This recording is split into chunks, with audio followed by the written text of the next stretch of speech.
अब मैं आपको थोड़ा सा एक आंकड़ा और समझाता हूं जिससे कांग्रेस पार्टी और चौधरी भूपेंद्र सिंह हुड्डा और राहुल गांधी की आंखें खुल जाएंगी। क्यों? क्योंकि इस इलाके में सन 2009 में भारत भूषण बत्रा को पहली बार कांग्रेस ने टिकट दिया। चौधरी भूपेंद्र सिंह हुड्डा प्रदेश के मुख्यमंत्री, और बत्रा साहब को जो वोट मिले वो मिले 56.64%, और उनके मुकाबले चुनाव लड़ा मनीष ग्रोवर ने, बीजेपी के प्रत्याशी, उनको मिले 33.05%। लगातार 4 चुनाव में 2009, 2014, 2019 और 2024 मनीष ग्रोवर और भारत भूषण बत्रा का मुकाबला रहा। बत्रा साहब कांग्रेस के, ग्रोवर साहब बीजेपी के। अब देखिए असली आंकड़ा। 2014 का चुनाव, भारतीय जनता पार्टी के मनीष ग्रोवर ने भारत भूषण बत्रा को हराया। मनीष ग्रोवर को वोट परसेंटेज मिले 50.57 और बत्रा साहब को 40.82।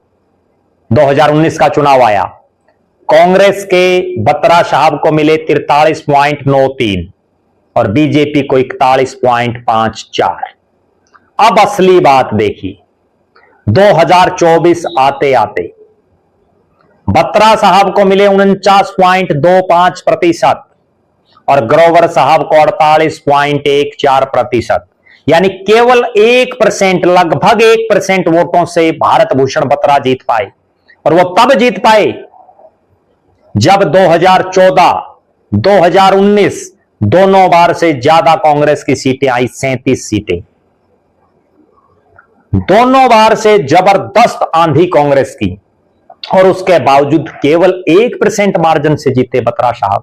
और वो भी जब हमने आंकड़े उठा करके देखे तो बड़े हैरानी वाले आंकड़े, ऐसे आंकड़े जो मैं जब आपको बताऊंगा आपकी भी आंखें खुल जाएंगी। आप भी ये सोचने पर मजबूर हो जाएंगे कि जिस रोहतक को चौधरी भूपेंद्र सिंह हुड्डा अपना गढ़ बताते हैं, उस रोहतक की हालात यह है कि बत्रा साहब के विधायक पहली बार बनने के बाद और 2024 आते आते 56.64 से उनका वोट परसेंटेज रहता है 49.25, यानी लगभग 7% के आसपास कम होता है।